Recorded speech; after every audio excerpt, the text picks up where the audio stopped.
Hello, everyone. This is Lisa here from Evolve Women's Wellness, and this is the Untalked About podcast. So I want to introduce you to our team today. We have 5 people on the call. So my name is Lisa Cove, and I am a sleep coach and the owner of Evolve Women's Wellness. And down at the end here, we have Renee Wallace, our psychotherapist, Christine, who is our doula and our wonderful life coach, Tasha, our holistic counselor, and Michelin, our holistic nutritionist. So you guys want to say anything about yourselves? If you want to go ahead, just a little quick intro about yourself again. Maybe start with Renee. Hello, good morning, everyone. My name's Renee, and my main focus right now is on mental health support. Because in times like these, we need to be very strong mentally. And I'm here to share my own journey as we're going through this crisis. Perfect, thank you. Christine, let's have you next. Good morning, my name is Christine DeRosa. I am, as well as being a member of this wonderful team, I am also the owner-operator of Namaste Doula Services. I am a full spectrum doula, serving not only birth and postpartum, but bereavement as well as women's empowerment coaching. So we'll have your intro next, Tasha.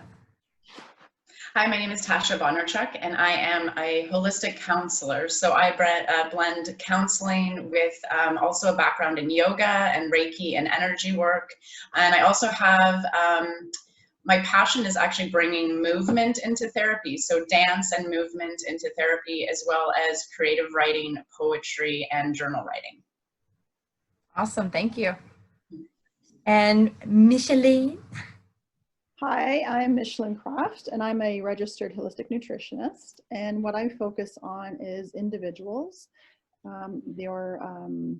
your diet, your lifestyle, your whole mind, body, and spirit. And we look at the root causes of some of your conditions. We go down to the roots. So you may have some digestive issues, and we just try and track back to what it could be causing your condition there. So we're talking about anxiety today. So I'll try and get into some things to support anxiety in crazy times that we're living in.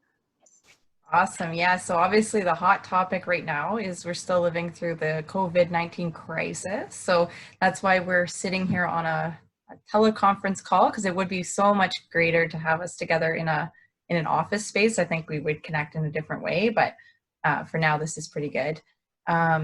So yeah, we'll hop into the topic because I really think it's a valuable topic, and not just in the world that we're living in right now. Obviously we're living through where more people are experiencing anxiety probably. Last week we spoke about social isolation, and the next natural step to that would be the anxiety that comes with isolation. So not just isolation, but the anxiety that comes with the unknown. We're really facing unprecedented times where we don't know what's coming down the pipeline next and how long this will last. And if you let yourself get into a sort of situation, you might feel anxiety over that. So we have a great group of people here who can give their recommendations on how to deal with anxiety. Now, let's look at it from the perspective of what we're going through. Okay. So the idea is that we want to talk about COVID-19 and the situation that we're in now. But we also want to mention the idea that there are a lot of moms who experience anxiety. There are a lot of parents, there are a lot of people, there are a lot of women, there are a lot of men, there are a lot of just general anxiety. And if we walked outside of the world and COVID-19 was over, we also want to consider those when we talk about what we do about anxiety. So in terms of it, how does anxiety manifest itself? What does it look like? What does it feel like? And ways in which we can manage it. So that's what we kind of want to talk about today in this podcast. Does anybody really want to go first in terms of how they want to talk about it? I just went to the definition of psychotherapy as how, say, abnormal psych would define it. And it's just the memory in my head of how it says, anxiety tells us that something isn't right. So there's a feeling inside of us that something is wrong. So it's almost like how an app goes off, but sometimes it just won't close down. It just keeps flashing. But it's a clue for us to know that ding, ding, ding, something's not right. But of course, it takes a higher order thinking skills to go towards finding a solution. But our brain is really telling us, find a solution, do something about it. Okay, and then that causes like the physiological response, I'm guessing, where you're kind of, you feel the tight Yes. chest or Yes. sweating or whatever it is like that you feel when you feel anxiety, and that's how you know that you're kind of, your brain is tracking and looking for the solution to the problem. Right. So it's embedded in fight or flight from the primitive past that we have, where this part of our brain was set up to run from danger.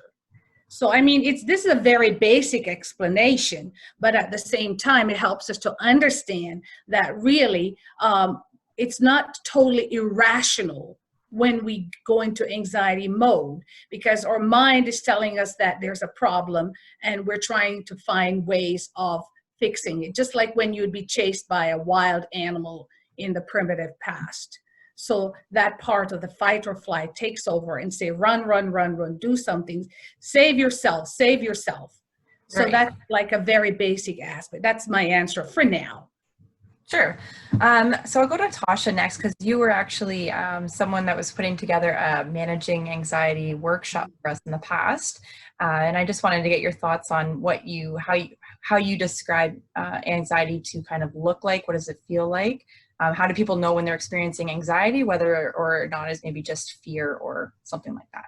Okay. Well, I think what Renee said is really important, is that it's, anxiety is a natural occurring response to stress. Yes. So it is, just as you look at fear or different things in our life, those things are mechanisms to keep us safe, right? And as we go back, if you go back evolutionary, we can say why it's there. But so yeah, so I think that's a good place to start, because I think when I talk to people about anxiety, I want them to know that this is actually a protective mechanism that their body and their mind has. And then we look at, where does it become something that affects, disrupts their daily life or disrupts their normal functioning. The thing also to remember is that everyone experiences anxiety in a different way. So it can be racing heart, it can be sweaty palms, it can be sort of in a space and not really know, maybe even going to do something and not really knowing what am I doing, kind of so many synapses in the brain happening at once of where you're going and what you need to do, that you can become feeling overwhelmed. It can be crying, it can be outbursts of anger, it can be the need to just go inward. So it really can look different for every single person. And I think then what really it is about is that, especially when we're dealing with isolation and where we are right now, I think something that I've been talking to friends and family and clients about is this is providing an opportunity for us to go back to basics with a lot of things, right? So we're going inward. We have to be going very inward with ourselves, with our families, with our homes. And I think that in managing anxiety specifically, if we're talking about just being at home, let's start with that. Just being at home, dealing with the anxiety of the information that's coming in about COVID, whether we're watching the news or listening to the radio or talking to friends and family, of maybe knowing people that are sick during this time, maybe not from COVID, maybe from COVID, all those different things. And then if you have families and children, obviously you have extra worry on top of taking care of your own health. You're thinking about your loved ones as well. And I think that going back to basics with your senses is a really good tool. And actually my friend, I'm going to plug out my friend Janice Stern's name. I promised her I would if I use this, is going back to your senses. So finding a way to ground during this time. And that would include literally going back to your senses. So if you're feeling overwhelmed, if you're having the racing heart, if you're having sweaty palms, if you're having, and not necessarily what we want to say is a panic attack, but if the anxiety you feel like is really kind of bubbling up and in fact affecting you in a way that you're not able to do your normal sort of activities.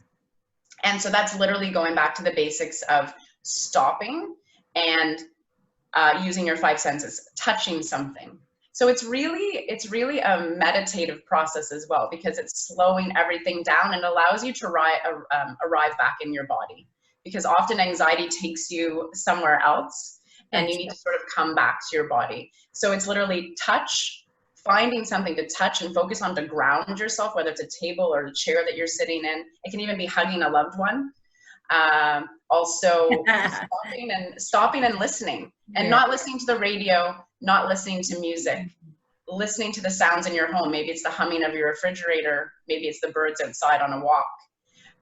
And then again, with the same taste, and that can literally be just the taste in your mouth at the current moment, or a food, something to bring you back into that experience. And then also smell. Did I miss one there? And sight, focusing on something, finding a picture, finding something that brings you joy. So especially when you don't have maybe as many options in an isolation type environment, then really going back to the basics of what can you find to ground yourself. And then from there, we can come up with some other ideas as well. That's awesome. Thank you. No, that's good.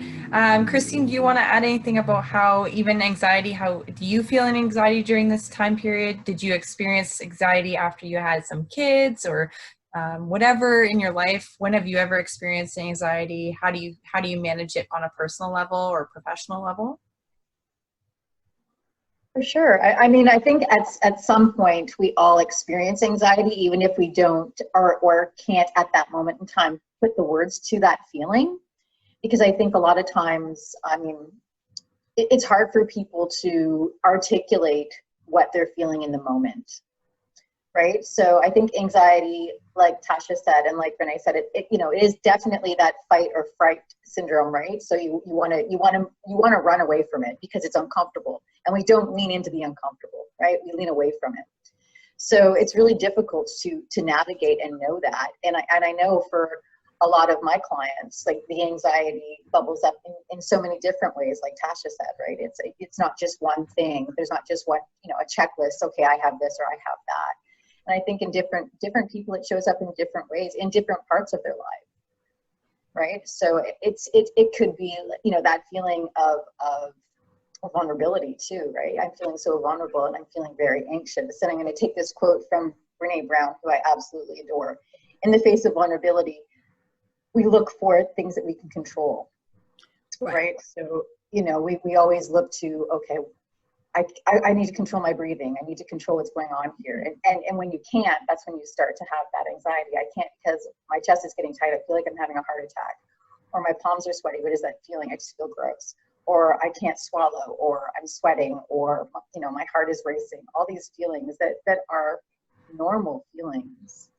Yet we're frightened of them because we don't lean into them. Right. That's a good point. And like, I'll draw in there by saying the feelings of anxiety. The first time I ever really experienced a lot of anxiety in my life was when I had my first baby. And anxiety was usually around if she would cry in a store, or if she was, if we were out public. And that anxiety hasn't, at 15-month-old, it hasn't subsided really in that certain sense. It still brings me back. There's still certain situations that bring me back to the anxiety. And how it manifests in myself is that I feel tightness in my chest. I feel worried. I try to, and like you say, I think that's a really good drawing point, that we look for things to control. So when I can't control all of that, I'll have a temper, or I'll push things that, like I can control, like, things around the house. I say, well, we're not doing it that way. We're doing it this way because that's the only thing right now that I can control. Mm-hmm. I find myself doing that, definitely.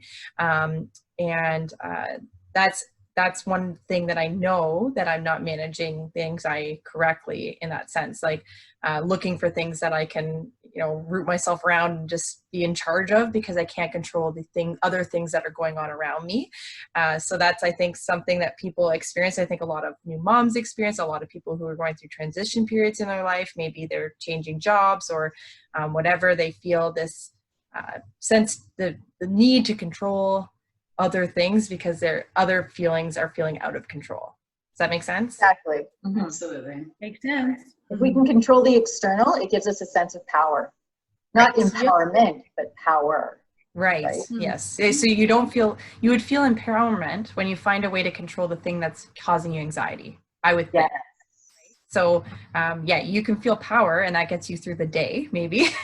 Maybe you through a couple hours where you're saying, okay, well, if I can't control anything else, I can control this one little aspect of my life.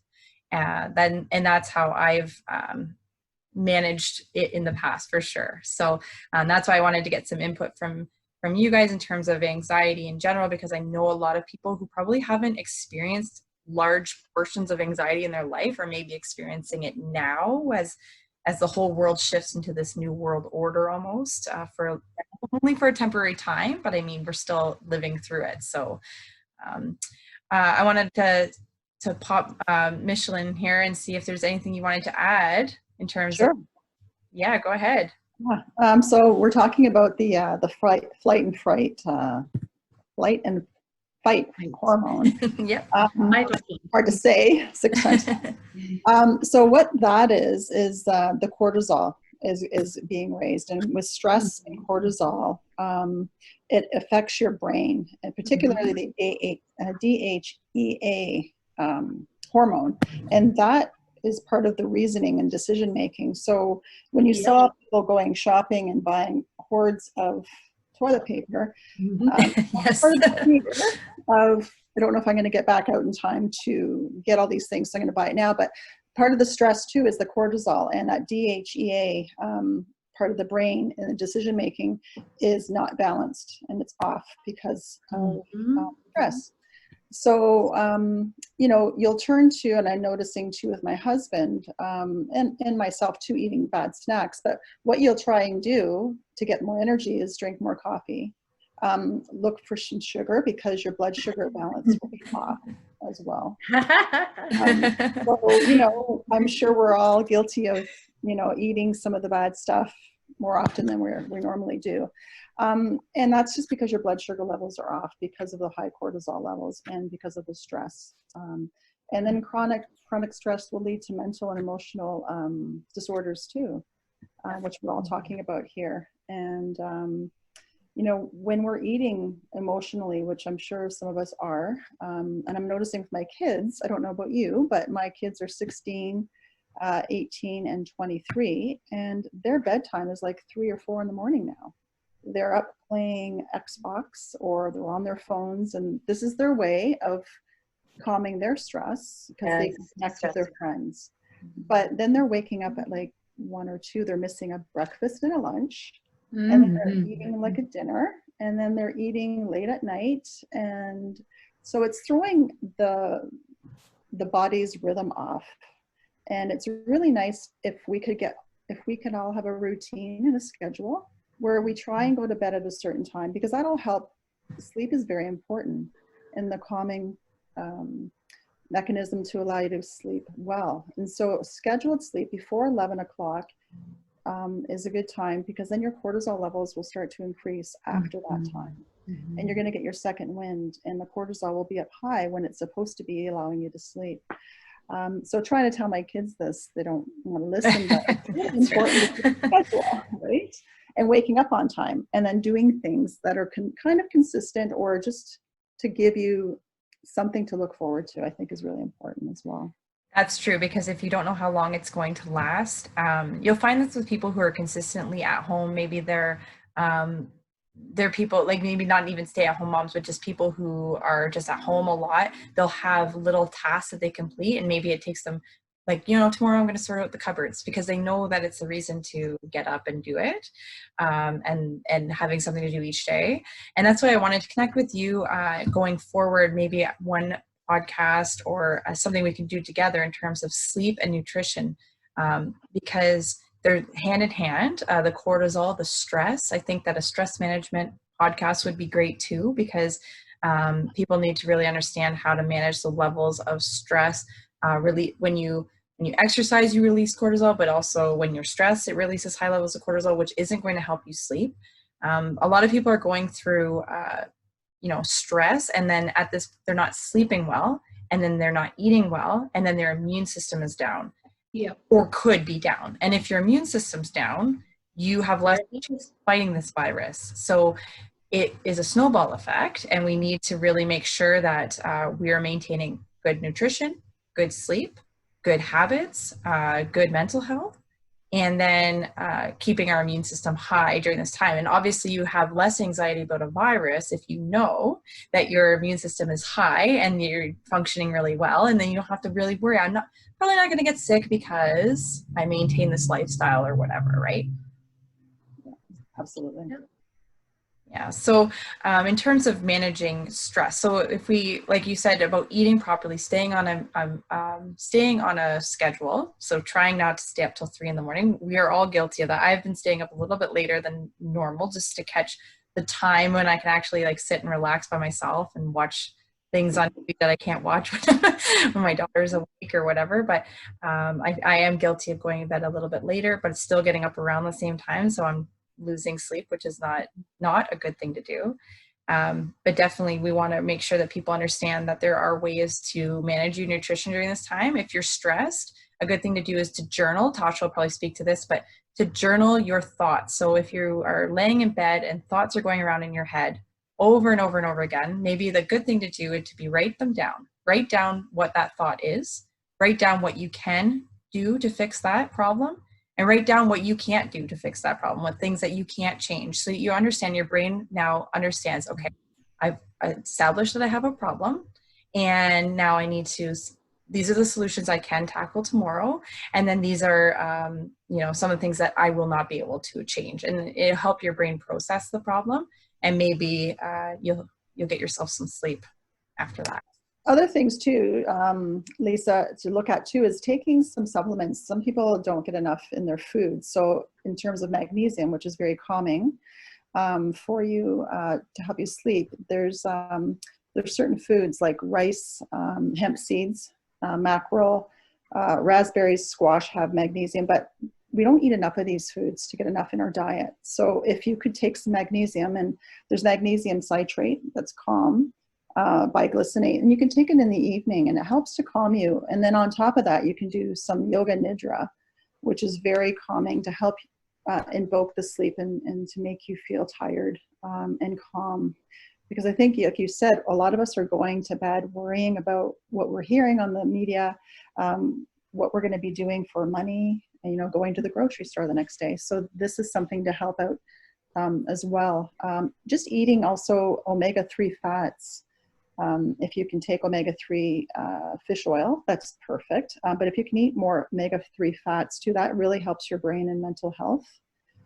So there's a lot of different things like flaxseed oil, chia seeds, salmon, things like that to eat too, and include in your diet, because protein is important for your immune cells, for the white blood cells too, to have protein during the day.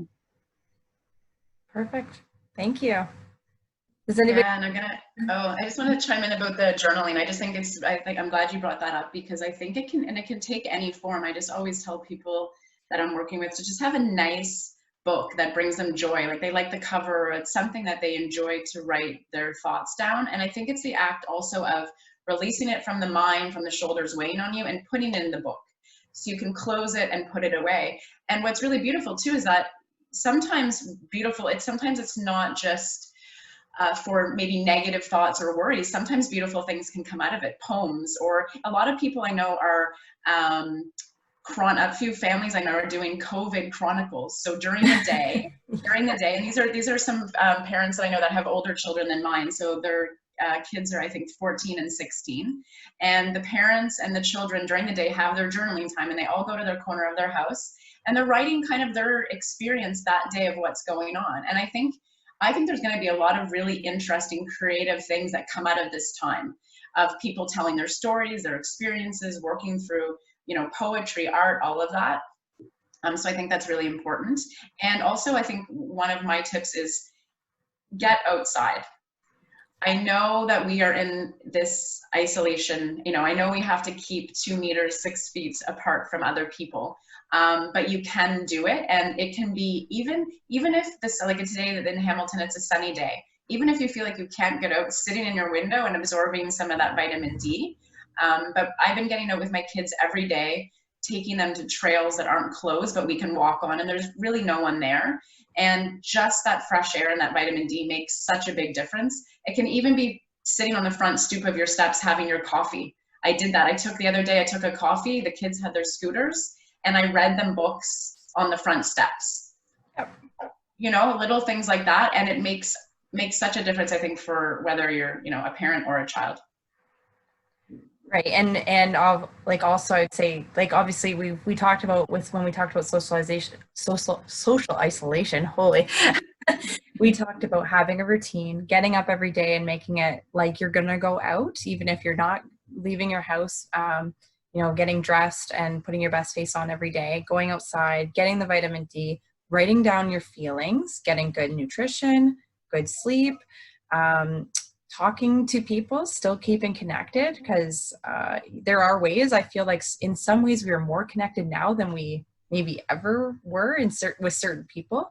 My niece and I are doing a video call, and I haven't talked to her really since Christmas. So in a way, we're making the best of it. So if you can make the best out of this situation that we're in right now, in terms of anxiety itself, we need to understand what we can't change, and probably, you know, accept that. And but everybody, just know that everybody's feeling it right now, and you have to put your best face forward and see what you can do to understand what you can change and what you cannot change about the situation, and try to limit your ingestion of the information right now. I would say the amount of stuff that's being pummeled at you from the news. So get on the news just to get what you need, and get off the news, I would say, just to get the information that you need for the day. But you shouldn't leave CBC News Network on for 12 hours. It'll probably get you down.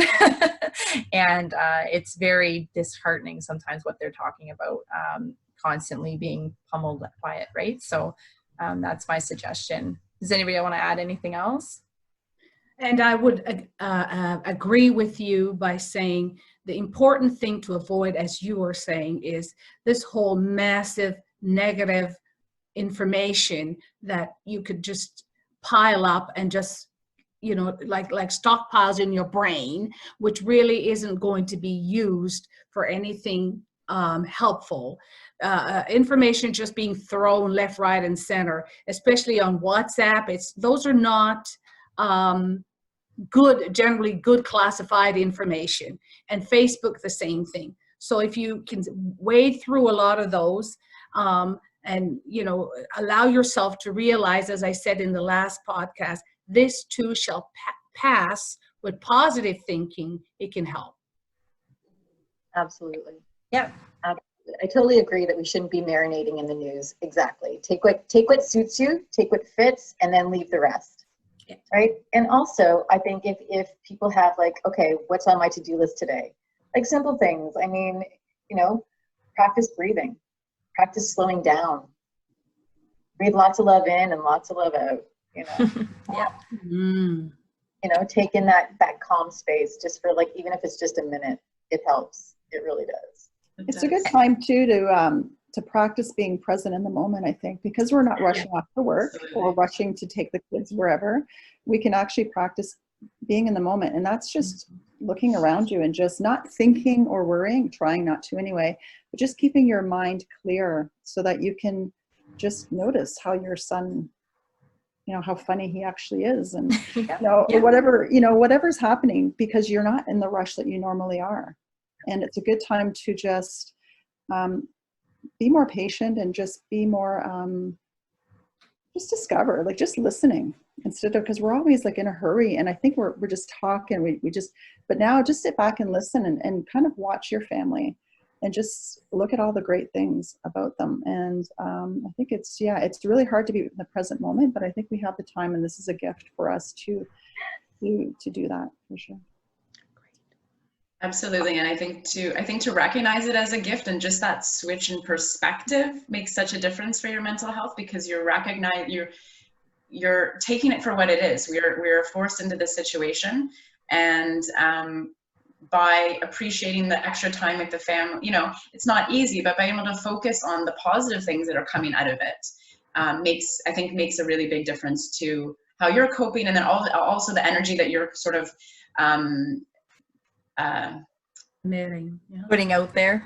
Thank you. I got stuck there. Putting out there, to the people around you, whether it's your children or whether it's family by distance or people in your home. That's a good a good thing to spread, that positivity.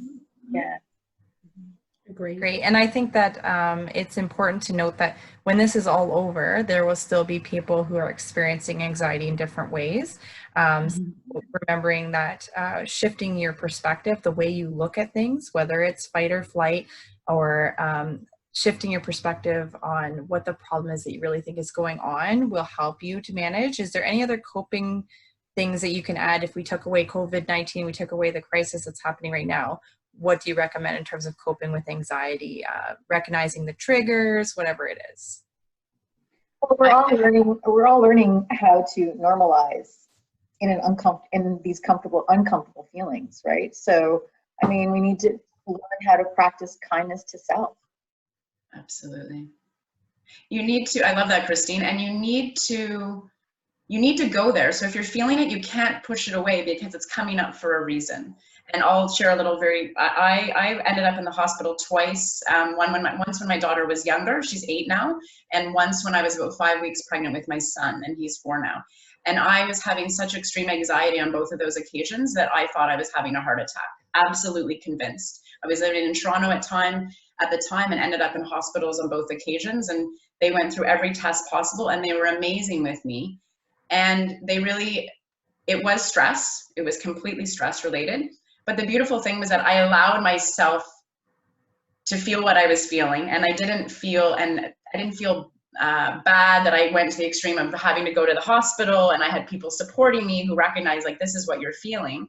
And also the medical staff was really supportive, and said that in a run of a day, and that many people end up in the hospital for stress related things. But I brought that up just to say that you don't want to just push it away. So if you're having the sweaty palms, and if your heart is racing, or if you're having these things come up, you need to take the time to go there and understand a little bit, where is that coming from? What are the triggers? And that'll help you get to the coping mechanisms that best serve you, because we're all going to have different triggers, and then different ways to cope with them as well. That's awesome. Thank you, Tasha. And as we close, I just wanted to add that I do believe in a level of spirituality, not religion, but the fact that the prayer of serenity, the things that cannot change, and wisdom to know the difference, still holds people firmly, even in the hospitals where you see people having to ascribe to something that is bigger than themselves. And knowing that we're all in this as united as we are now in humanity, and our humanity has limitations. So we have to tap into that universal understanding of ourselves, which really does help. That's great. Yeah. So just going down the list again to remind everybody of who's here. We're going to close out, but we'll let everybody know that Renee Wallace is on the call. She's our psychotherapist at Evolve Women's Wellness. Christine is our women's empowerment coach and our doula. So she does provide postpartum support, prenatal and labor doula as well, and a wonderful empowerment program if you're interested in looking into that. Tasha, our wonderful holistic counselor who can bring years of experience in different factors related to childbirth, doula, yoga instructor, lived around the world. So she's a very interesting person and takes a whole new perspective. And Micheline, our new holistic nutritionist who just joined us recently when we evolved to evolve. So I really appreciate you guys being on the call with us again today. And if there's anything that if you want to add anything right now, you can, or otherwise we'll just sign off and then say our goodbyes. Yeah, that was great. Thank you so much. That was awesome. Thank you. From my heart to yours. Namaste.